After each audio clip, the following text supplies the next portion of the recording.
Halo guys, jumpa lagi dengan saya Gunawan BST channel YouTube. Kali ini kita akan membahas 5 saham yang pada hari Jumat kemarin mengalami kenaikan harian tertinggi. Yang pertama ada BNBA, kenaikan hariannya 17,6% dan selama 30 hari dia sudah naik 205,8%. Di tren mingguannya ini juga naik ekstra ya, jadi kenaikannya memang sangat signifikan. Kemudian yang kedua ada ATIC, hariannya dia naik 11,81%, kemudian di 30 hari dia naik 5,92%. Jadi ini baru aja terjadi recovery kelihatannya, dan tren mingguannya 52 minggunya dia juga dalam tren turun sebenarnya ATIC ini ya. Kemudian nomor 3 ada PSAB, kenaikannya 11,32 dan kenaikan 30 harinya juga 6,31, lebih rendah, artinya ini juga terjadi recovery ke atas dan tren 52 minggunya datar. Kemudian ada ISSP, kenaikan hariannya 10,2% dan kenaikan 30 harinya minus 3,57. Kemudian FMII, kenaikan hariannya 10,09 dan kenaikan 30 harinya juga minus 31 dan trennya turun. Jadi yang trennya naik selama dalam kurun waktu 30 hari maupun 52 minggu ini hanya BNBA ya. BNBA itu yang biru ini. Ya, baru aja kenaikannya tinggi. Kita mau lihat apa yang terjadi dengan saham ini. Kalau kita lihat saham-saham lainnya relatif datar, sempat naik tinggi, sempat naik di Januari ya sampai pertengahan, kemudian turun koreksi. Kalau kita lihat di sini selama 30 harinya rata-rata hari ini terjadi technical recovery ke atas gitu.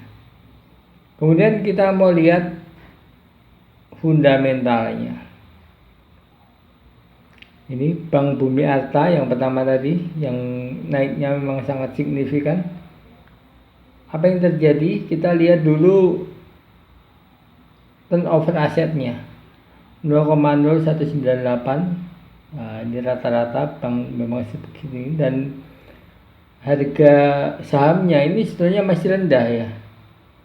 Price book value-nya 2, jadi sebetulnya masih cukup rendah, dan price to total asetnya juga 0,39. Jadi harga sahamnya memang belum terlalu mahal sebetulnya walaupun kenaikannya signifikan.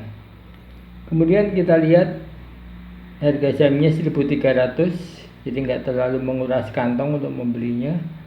Kemudian naik hariannya 17 dan 30 harinya naik cukup signifikan 205. Kapitalisasi pasarnya juga tidak terlalu kecil ya, ada 3 triliun. Sudah di atas 1 triliun, sudah lumayan besar ya. Sudah lumayan, nggak terlalu kecil maksudnya. Kemudian ya Bank Bumi Arta ini tentu saja di sektor finansial, dan perdagangannya rata-rata hariannya 9 juta dan hari Jumat kemarin 175, jadi meningkat sangat tinggi. Kalau kita lihat nih traded stoknya per average daily-nya 1800%, jadi 18 kali lebih tinggi dari transaksi rata-ratanya. Jadi trennya ini kelihatan kuat sekali gitu, kalau dilihat dari rasio traded dan average daily-nya. Kemudian kita lihat rasio traded stock per outstanding-nya aja 7% ini perdagangan dari saham yang beredar. Jadi memang sangat tinggi sekali ini ya. 7% itu sangat tinggi. Kemudian jumlah saham yang beredar 2,3 miliar. Yang diperdagangkan pada Jumat kemarin itu 240 miliar. Jadi karena memang kapitalisnya nggak terlalu tinggi, 240 miliar itu sudah mencakup 7%, 7,5%. Kemudian kita lihat COGS per price, karena ini perbankan otomatis 100%, manajemen fee-nya juga 0% karena ini perbankan, dia tidak mengenal gross profit dan juga operating profit ya. Langsung dia net profit. Jadi ini ROA-nya 0,18, selalu positif walaupun kecil. Yang ini kenapa sahamnya naik tinggi? Kalau kita lihat newsnya, BNBA ini diminati oleh C Group. C Group ini salah satu dari investornya dari Shopee ya. Jadi kenapa naik? Karena C Group dikabarkan akan masuk, jadi sentimennya sangat kuat sekali. Ada kemungkinan penguatan ini akan berlanjut. Kemudian apa yang terjadi dengan Anabatik Teknologi? Ini juga digital banking ya, di sektor teknologinya. Pada minggu-minggu kemarin tuh bank-bank kecil yang bertransformasi, yang sedang dalam transformasi menjadi bank digital itu memang mengalami kenaikan sentimen positif yang cukup kuat gitu. Price book value-nya juga 2,5, nggak terlalu tinggi ya, lumayan tinggi tapi nggak terlalu tinggi-tinggi amat sebetulnya. Dan price to total asetnya 0,4, kemudian harganya naik 11,8. Kita lihat traded-nya ada 482, jadi hampir 5 kali lipat lebih tinggi dari rata-ratanya yang saham diperdagangkan pada hari Jumat kemarin. Jadi trennya memang cukup kuat. Kemudian jumlah saham beredar dan perdagangan kemarin 174 juta, jadi sangat kecil ya. Oh ya, kapitalisasi pasarnya cukup kecil, 1,8, masih dibilangan 1 triliunan, kurang dari 2 triliun, cukup kecil nih. Kita lihat langsung saja nomor 3, Zero Resources Asia Pasifik. Ini adalah sektor pertambangan. Price book value-nya ini enggak, soalnya dia hitungannya pakai dolar, jadi ini enggak akurat. Total asetnya juga enggak akurat yang ini. Kita langsung saja ke kenaikannya harian 11%, dan kapitalisasi pasarnya cukup tinggi, 6 triliun. Kemudian volume perdagangannya 1572, 15 kali lipat, jadi trennya cukup kuat.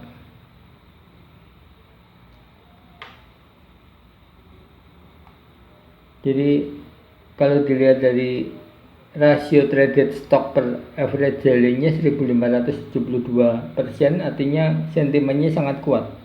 Jadi yang diperdagangkan dari Jumat kemarin itu 15 kali dari rata-ratanya. Kemudian kita lihat transaksi yang diperdagangkannya 173 miliar, cukup besar ya, karena kapitalisasinya juga besar. Ini adalah COGS-nya, ini cukup bagus ya COGS-nya. Jadi harga pokok produksinya di kisaran 50%, jadi cukup bagus sebenarnya. Manajemen fee ini karena memang industri tambang seperti ini biasanya cukup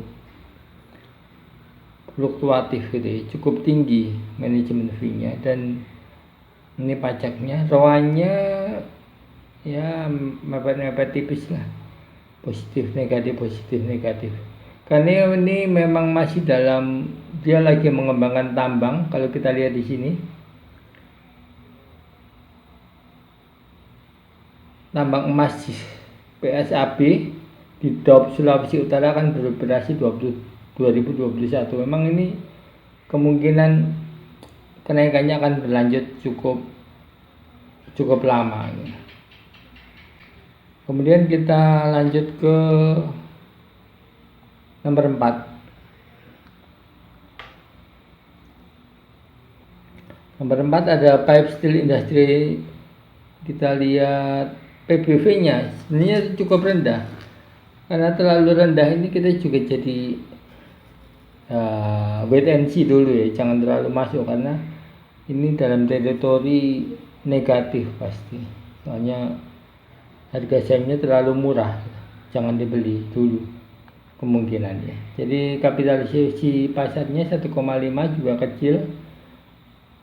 Perdagangan kemarin dia naik 10% tapi yang diperdagangkan cuma 61%, jadi lebih rendah dari rata-rata hariannya.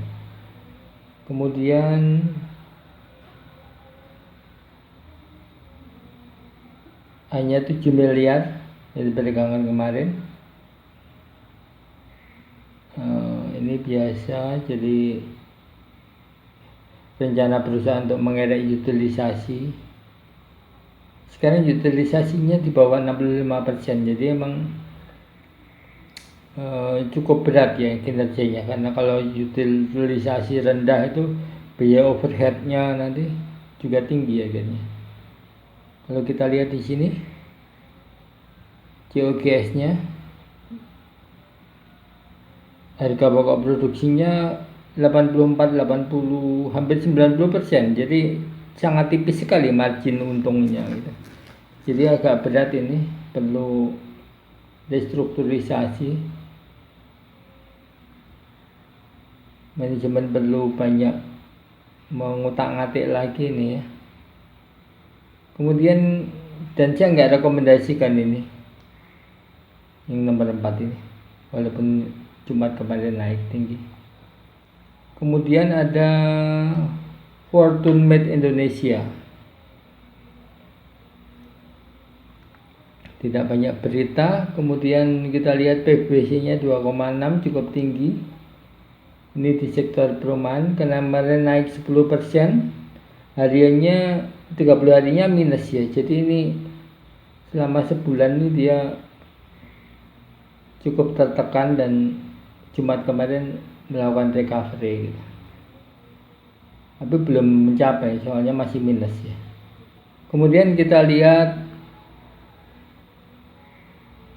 traded stock per average-nya juga rendah. Jadi yang diperdagangkan kemarin juga rendah dan yang diperdagangkan sangat kecil. 2.500.000 sudah naik seperti ini. Dan ini kapitalisasi pasarnya 1,63, jadi ini riskan ya untuk kita ikutin, jangan diikutin menurut saya. COGS-nya sebenarnya cukup bagus ini ya. Kalau perumahan memang rata-rata seperti ini, tergantung jenisnya juga ya.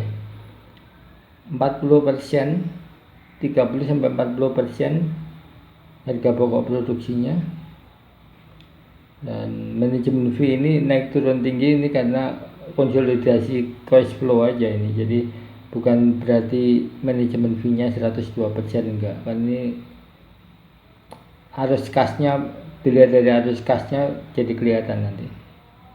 Kemudian ROA-nya, return on asset-nya ya, kurang lebih mendekati 0 lah ya. Naik turun. Kalau kita lihat grafiknya juga seperti ini, naik turun. Demikian review 5 saham yang Jumat kemarin mengalami kenaikan tertinggi. Kesimpulannya, Bank Bumi Arta boleh ini masih mengalami tren berlanjut kenaikan. Kemudian Anabatik boleh juga. J-Resource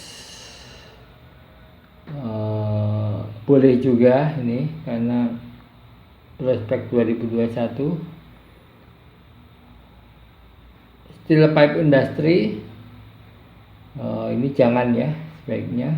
Kemudian Fortune Made juga meragukan. Jadi rekomendasi saya ada 3: